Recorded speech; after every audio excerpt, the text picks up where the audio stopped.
하나님의 말씀 로마서 10장 13절 말씀입니다. 하나님의 말씀 로마서 10장 13절 말씀 우리 한 목소리로 함께 읽도록 하겠습니다. 누구든지 주님의 이름을 부르는 사람은 구원을 얻을 것입니다. 우리 다시 한번 읽겠습니다. 누구든지 주님의 이름을 부르는 사람은 구원을 얻을 것입니다. 아멘.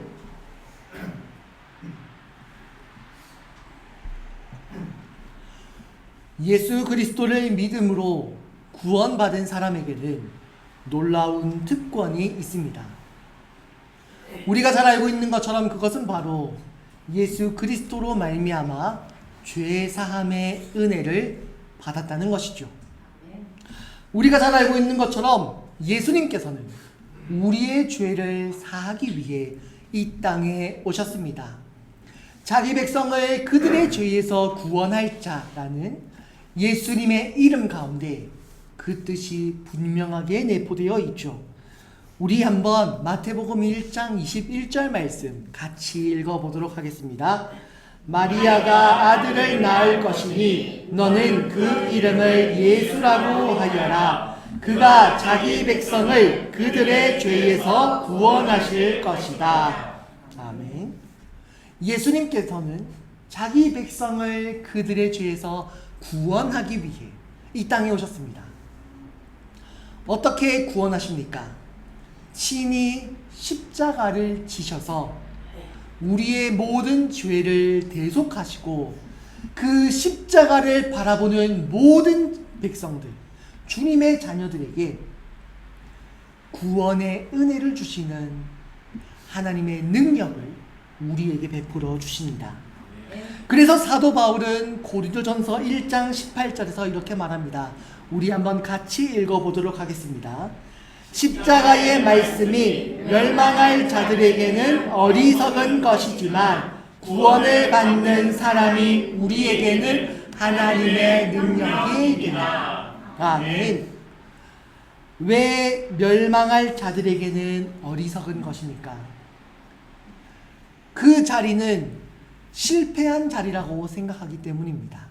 비참한 자리, 저주받은 자리, 목적을 달성하지 못한 실패의 자리라고 생각하지만 하나님께서는 그 자리가 바로 구원의 자리, 은혜의 자리, 하나님의 능력의 자리가 되게 하셨습니다. 십자가를 믿는 모든 자에게는 하나님의 자녀가 되는 권세, 죄사함의 권세, 하나님의 백성이 되는 권세, 능력, 은혜를 주셨기 때문입니다. 그렇기에 그 자리는 비참한 절망의 자리가 아니라 구원의 자리요, 하나님의 능력의 자리요, 영광의 자리인 것입니다. 이어서 복음이 우리에게 가져다준 놀라운 은혜, 그것은 바로 예수님을 나의 주님, 나의 구원자, 주님이라고 고백할 수 있게 되었다는 것입니다. 우리에게 잘 알려진 신앙 고백들을 보게 되면 하나같이 예수님을 주님이라고 고백하고 있다는 사실을 우리는 기억할 필요가 있습니다. 마태복음 16장 16절을 보게 되면 우리가 너무나도 잘 알고 있는 베드로의 신앙 고백이 나옵니다. 우리 한번 같이 읽어보도록 하겠습니다. 시몬 베드로가 대답하였다. 선생님은 살아계신 하나님의 아들 그리스도십니다. 아멘. 계속해서 요한복음 20장 28절 말씀을 보게 되면 도마의 고백이 나옵니다. 우리 한번 같이 읽어보도록 하겠습니다. 도마가 예수께 대답하기를 나의 주님, 나의 하나님. 예수님 당신은 나의 주님이십니다. 예수님 당신은 나의 하나님이십니다. 도마는 고백했습니다. 우리는 너무나도 자연스럽게 예수님을 나의 주님이라고 부르고 고백합니다. 사도신경에서도 이렇게 말하죠.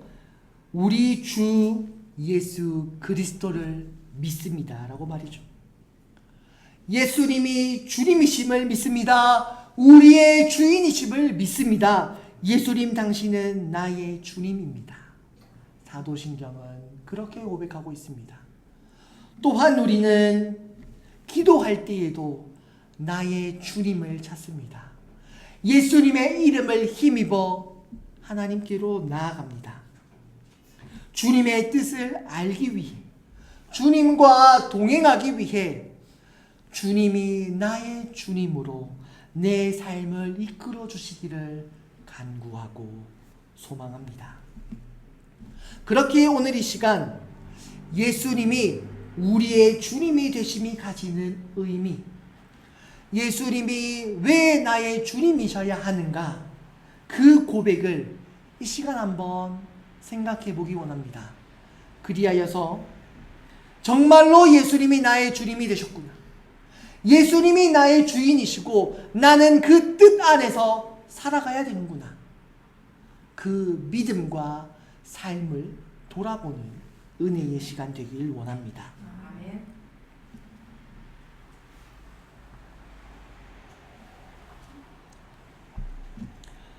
주라는 말을 일반적으로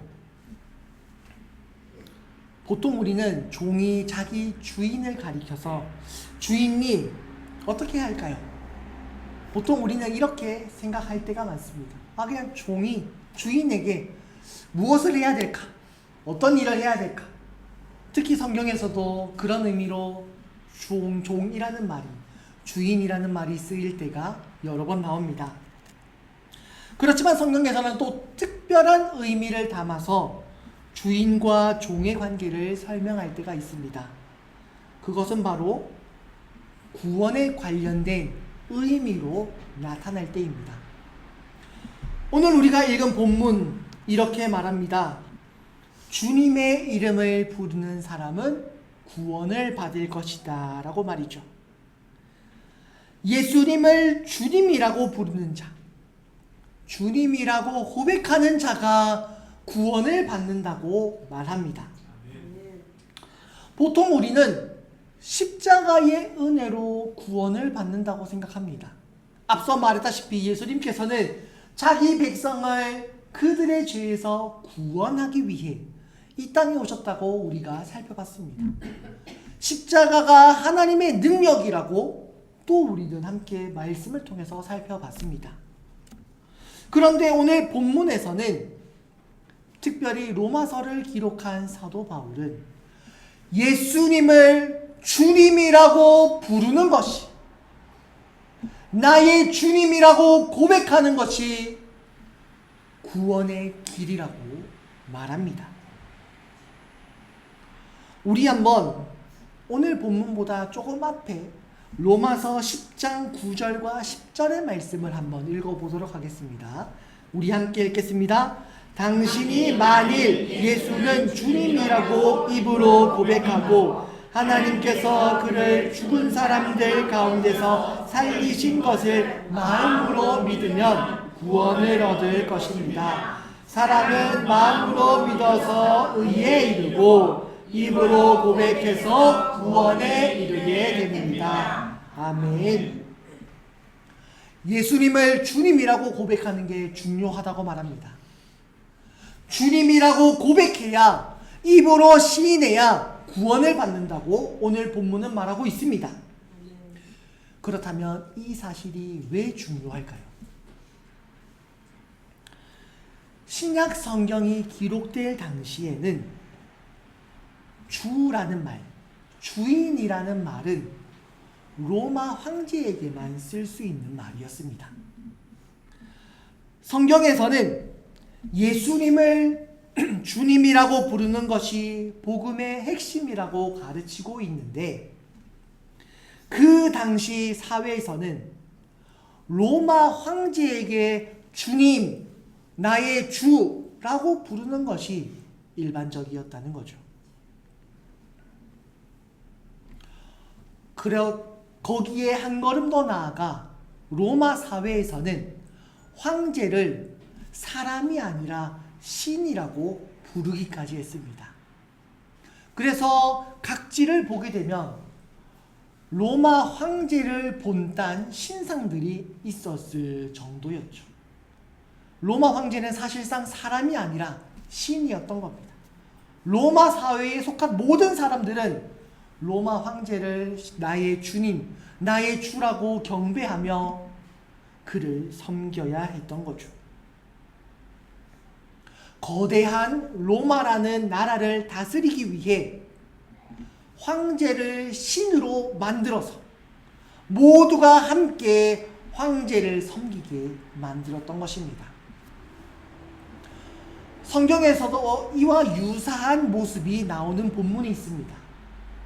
어디냐면 바로 다니엘서입니다. 다니엘의 세 친구가 느부갓네살 왕의 신상 앞에 절하지 않아서 풀무불에 들어갔다는 것을 우리는 잘 기억하고 있습니다. 황제가 신이어야 하고 신으로 숭배해야 했던 사회가 바로 성경이 기록될 당시였다는 겁니다.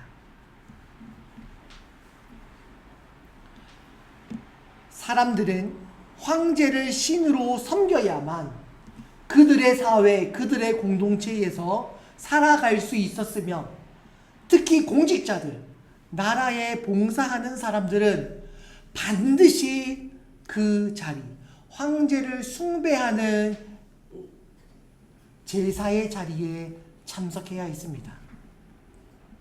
주님이라는 용어가 그냥 일상적으로 사용되는 그런 용어가 아니었다는 거죠. 당연히 하나님을 믿는 사람들도 황제를 섬겨야 한다는 자리로 강제로 강요받아야 했습니다.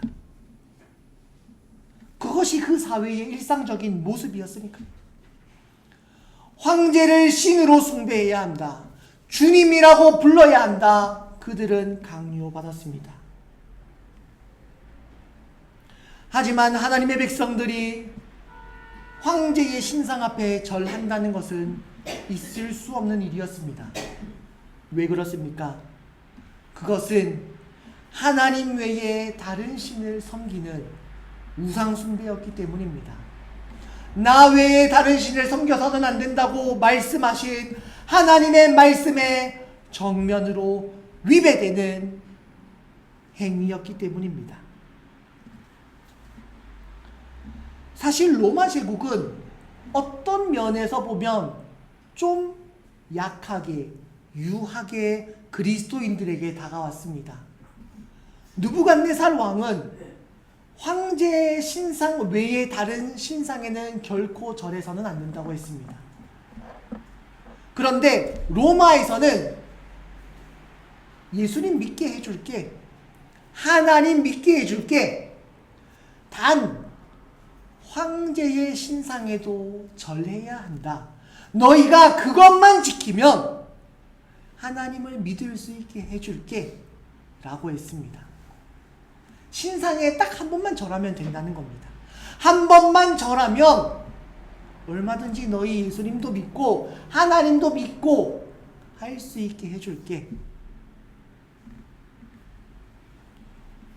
하지만 우리가 잘 알고 있는 것처럼 초대교회 성도들을 타협하지 않았습니다. 하나님의 신상 앞에, 황제의 신상 앞에 절하지 않았습니다. 그렇기 때문에 교회는 핍박을 받았습니다.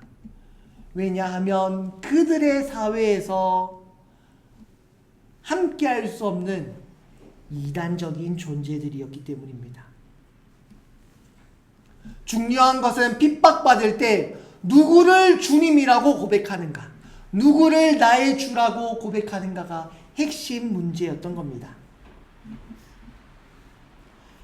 사도 요한의 제자였던 교부 폴리갑이라는 사람이 있었습니다. 그가 86세쯤 되었을 때에 로마 군병들에게 체포되었습니다. 죄목은 당연히 황제의 신상에 절하지 않았다는 것이었습니다.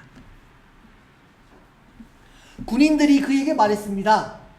너가 로마 황제를 주라고 부르기만 하면, 나의 주님이라고 한 번만 고백하면 풀어주겠다. 당시 이 폴리갑은 굉장히 존경받는 교회의 어른이었습니다. 폴리갑은 선택할 수 있었습니다. 그냥 황제를 주라고 한 번만 부르고 로마 군병들의 손에서 풀려나는 것과 거부하고 순교당하는 것, 둘 중에 하나가 그 앞에 놓여 있었습니다. 폴리갑이 했을까요? 안 했을까요? 황제를 주라고 불렀을까요? 안 불렀을까요? 불렀으면 제가 예시를 안 들었겠죠. 폴리갑은 황제를 주라고 부를 수 없다고 했습니다. 그러자 다시 한번 말합니다. 한 번만 말하는 것이 그렇게 어려운 일이냐? 한 번만 말해라. 한 번만 말하면 풀어주겠다. 당시에는 교회가 굉장히 핍박받고 있는 상황이었습니다. 당연히 폴리갑도 여기서 말하지 않으면 어떻게 될 것인지 너무나도 잘 알고 있었겠죠. 교회가 핍박받는 시대였으니까. 하지만 그는 결국 황제를 나의 주라고 고백하지 않았습니다. 주님께서 나를 신실하게 붙들어 주시고 언제나 나와 함께 하셨기에 저는 황제를 주라고 말할 수 없습니다. 외치며 그는 순교당했습니다. 우리는 우리 주라는 말을 너무나도 쉽게 하고 있지만 성경이 쓰여질 당시에 그 말은 목숨을 잃을 것을 각오하고 해야 했던 말이었던 겁니다.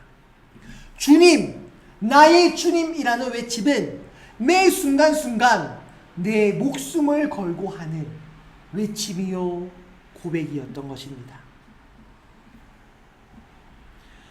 신약 성경은 예수님이 우리의 주님이라고 계속해서 말합니다.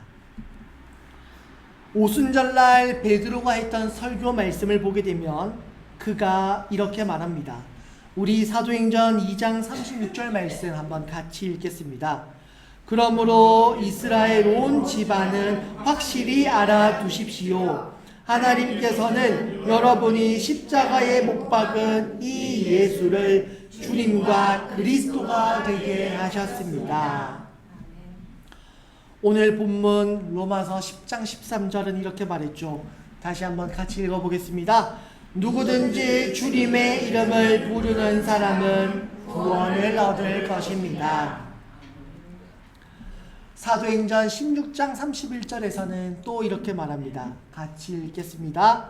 그들이 대답하였다. 주 예수를 믿으시오. 그리하면 그대와 그대의 집안이 구원을 얻을 것입니다. 빌립보서 2장 11절 말씀입니다. 같이 읽겠습니다. 모두가 예수 그리스도는 주님이시라고 고백하여 하나님 아버지께 영광을 돌리게 하셨습니다. 아멘. 성경은 예수님이 주님이심을 믿는 것, 주님이라고 고백하는 것이 복음이요 구원이라 말합니다.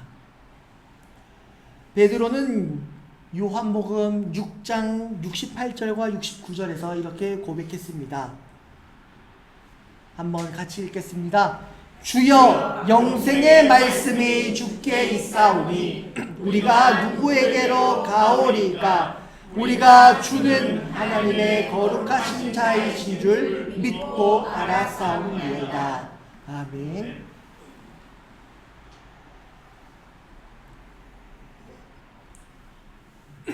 그러나 이 말은 가만히 생각해 보면 굉장한 모순을 담고 있습니다. 왜냐하면 주님의 이름을 부르는 자는 구원을 받을 것이라고 성경은 말하고 있지만 실제로 초대교회 성도들은 주님의 이름을 불렀기 때문에 순교당했거든요. 황제를 주님이라고 부르지 않고 예수님을 나의 주라고 고백했기 때문에 그들은 고문당하고 죽었습니다. 복음은 좋은 소식이라고 말하는데 그들은 그 좋은 소식 때문에 죽어야 했습니다. 앞전에 말씀드렸던 폴리갑이 왜 죽었습니까? 예수님을 주님이라고 불렀기 때문에 그는 죽어야 했습니다. 그는 그 한마디, 나의 주님이라는 말 그 한마디 때문에 순교했습니다.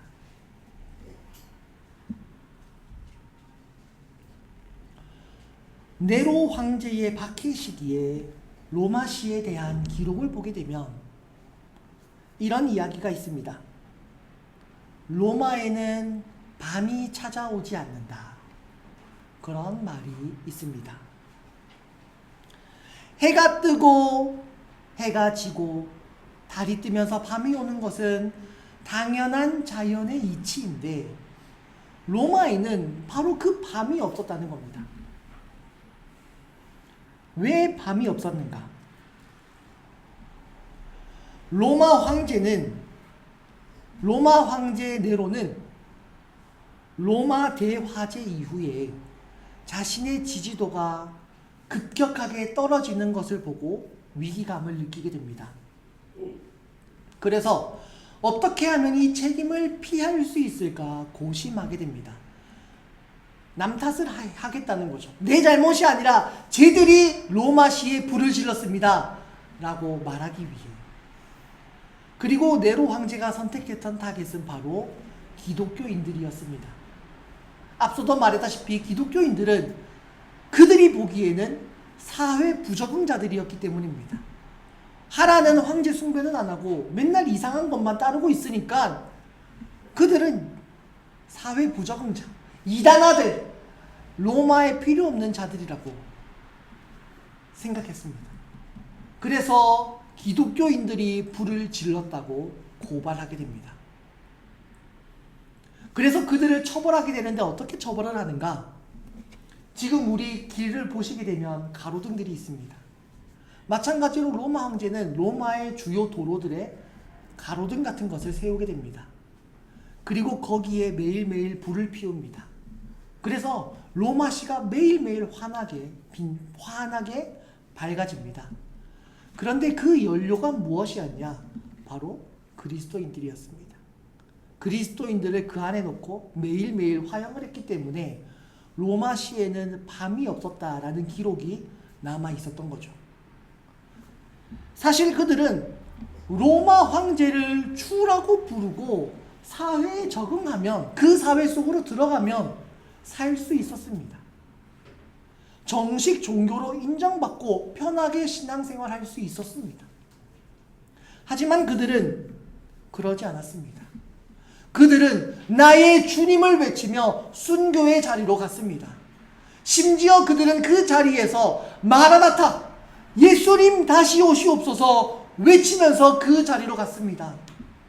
그들의 외침은 그저 우리가 지금 하는 것처럼 우리의 즐거움과 기쁨의 찬양이 아닌 절박함, 그들의 간절함, 그들의 소망, 그들의 눈물이 묻어있던 고백이었습니다. 하지만 그들은 그 자리로 나아갔습니다. 왜 그들은 그렇게까지 예수님을 나의 주라고 고백했던 걸까요? 왜 그렇게까지 그 자리에서 타협하지 않고 주님이 나의 주님임을 끝까지 붙들 수 있었던 걸까요? 그것은 바로 주님이 나의 모든 죄를 사해 주시고 나를 영원한 형벌에서 건져 주실 뿐만 아니라 나를 주님의 나라로 인도하실 것이라는 확실한 믿음과 삶의 고백이 그들에게 있었기 때문입니다.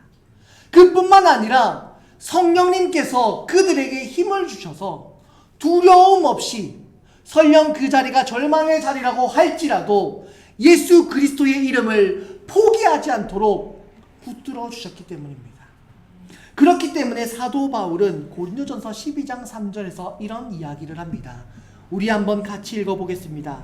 그러므로 내가 너희에게 알리노니 하나님의 영으로 말하는 자는 누구든지 예수를 저주할 자라 하지 아니하고 또 성령으로 아니하고는 누구든지 예수를 주시라 할 수 없느니라. 아멘. 성령님께서 그들을 붙들어 주셨다는 것입니다. 성령님께서 그들과 함께 하셨다는 것입니다.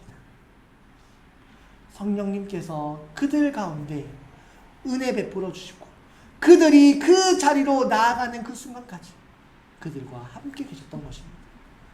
그렇기 때문에 그들은 설령 내가 순교의 자리, 절망의 자리에 있다 할지라도 신앙을 포기하지 않았고 두려워하지 않았고 하나님을 찬양하면서 그 자리에서 쓰러졌던 것입니다.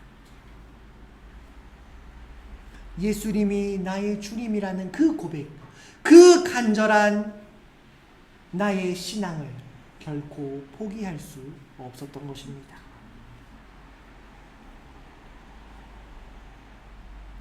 그렇기에 성경은, 특히 신약 성경은 계속해서 성도들에게 인내를 이야기했던 것이고 끝까지 견디길 요청했던 것이고 포기하지 마라 말했던 것입니다. 성령님께서 너희에게 힘을 주시고 너희와 함께 하시고 우리의 구원자 되시는 예수 그리스도께서 지금도 살아계시며 반드시 우리를 위해 다시 오실 것이라고 외쳤던 것입니다. 성도들이 끝까지 주님을 믿고 따를 수 있도록 예수님께서 포기하지 않고 십자가의 길을 끝까지 걸어가셨던 것처럼 우리도 주님을 포기해서는 안 된다 가르쳐 주었던 것입니다.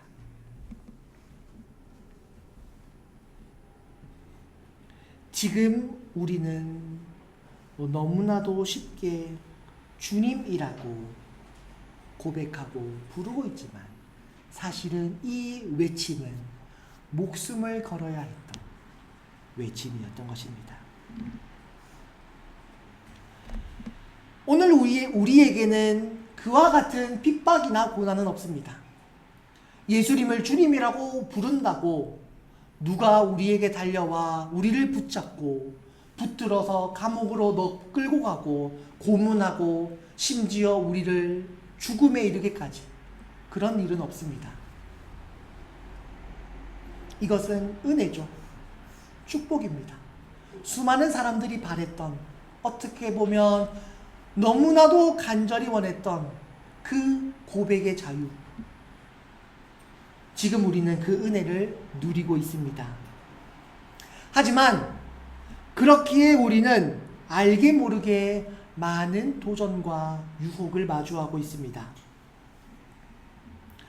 상사가 부당한 지시를 내릴 때, 세상적 성공을 위해 편법을 요구받을 때 많은 사람들은 어쩔 수 없다라는 이름으로 그것을 따르곤 합니다. 사실 상사가 시키는데 부하가 뭐 어떻게 그거를 거부할 수 있겠습니까? 현실적인 문제죠. 하지만 우리는 예수님은 나의 주님이라는 그 고백을 기억해야 합니다. 주님께서 원하시는 것이 무엇인가 돌아봐야 합니다. 또 날이 갈수록 교회에 대한, 기독교에 대한 이미지와 인식이 안 좋아지고 있습니다. 우리의 신앙을 드러내기보다는 드러내지 않는 것이 더 편할 수도 있습니다. 하지만 세상의 분위기와 가치와 세상의 바램을 따라가는 것이 아니라 우리는 말씀의 가치와 하나님의 뜻과 하나님의 목적을 따라야 하는 사람들입니다. 그렇다면 세상에서 소금과 빛이 되라고 말씀하셨던 주님의 말씀을 기억해야 합니다. 빛의 사람으로 살아가라는 성경의 가르침을 우리는 따라야 합니다. 성령의 열매로 세상을 밝게 비춰라 말씀하셨던 하나님의 말씀을 따라 우리는 그리스도인으로, 기독교인으로 살아가야 합니다. 돈의 문제에 있어서도 마찬가지입니다. 오늘날은 돈이 주님인 시대입니다. 돈이 주인이 된 시대입니다. 모두가 돈을 따라 살아가고 있습니다. 하지만 이런 시대의 흐름에 편승해서 돈을 위해 살아가는 것이 아니라 어떻게 하면 하나님께서 내게 주신 이 재물을 사용해서 하나님의 나라와 하나님의 뜻을 위해 사용할 것인가? 교회를 위해 사용하고 가난한 이들을 위하여 사용하고 구제와 장학과 선교에 어떻게 우리가 사용할 것인가? 고민해야 합니다. 그것이 예수님을 주님이라고 말하는 실제적인 고백이 될 것입니다. 또한 개인의 가치와 만족, 자유와 쾌락이라는 소비 문화와 남들보다 비교 우위에 있으려고 하는 비교 문화 속에서 자족하는 마음, 만족하는 마음으로 주님을 찬양하는 자세가 우리에게 필요합니다. 이것 또한 예수님이 나의 주님임을 고백하는 삶의 자세가 될 것입니다. 오늘 우리도 세상 속에서, 사회 속에서, 여러 문화와 가치 속에서 예수님이 우리의 주님이심을 고백하고 우리의 신앙과 우리의 믿음을 지켜가야 합니다. 초대교회 성도들에게처럼 우리에게 칼날이 목에 들어오지는 않지만 오히려 그렇기 때문에 우리도 모르는 사이에 서서히 우리의 신앙을 갉아먹고 있듯 수많은 세상의 유혹과 도전들이 우리 앞에 놓여 있습니다. 그 순간순간 무엇을 선택할 것인가? 세상을 주님이라고 부를 것인가? 예수님을 주님이라고 부를 것인가? 예수님도 주님이라 부르고 세상도 주님이라 부를 것인가? 함께 갈 수 없습니다. 둘 중 하나만을 선택해야 합니다. 마치 엘리야가 갈멜산에서 이스라엘 백성들에게 바알을 하나님이라고 부를 것인가? 여호와를 하나님이라고 부를 것인가? 지금 선택하십시오. 누가 하나님인가 선택하십시오 외쳤던 그 외침을 우리는 기억해야 합니다.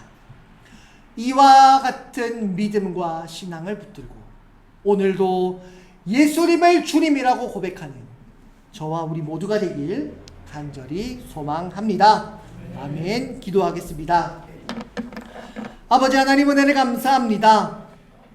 예수님이 나의 주님임을 고백하는 그 고백이 왜 중요한지, 초대교회 성도들은 왜 예수님을 주님이라 고백하며 순교의 자리로까지 나아가는지, 그리고 오늘날 우리가 무엇을 마주하고 있는지 생각하게 하시니 은혜를 감사합니다.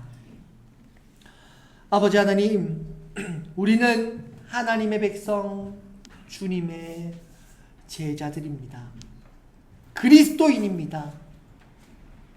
아버지 하나님, 우리가 이 고백의 외침이 그저 순간순간 일상적으로 매번 해오는 것이니까 자연스럽게 외치는 그 고백이 아니라 진정 우리의 삶을, 우리의 믿음과 신앙을 선포하는 고백이 되게 인도하여 주시옵소서. 입술에서만 그치는 것이 아니라 우리의 삶을 통해 고백하는, 믿음의 삶을 통해 외치는 저와 우리 모두가 되게 인도하여 주시옵소서. 감사합니다. 주 예수 그리스도의 이름으로 기도드리옵나이다. 아멘.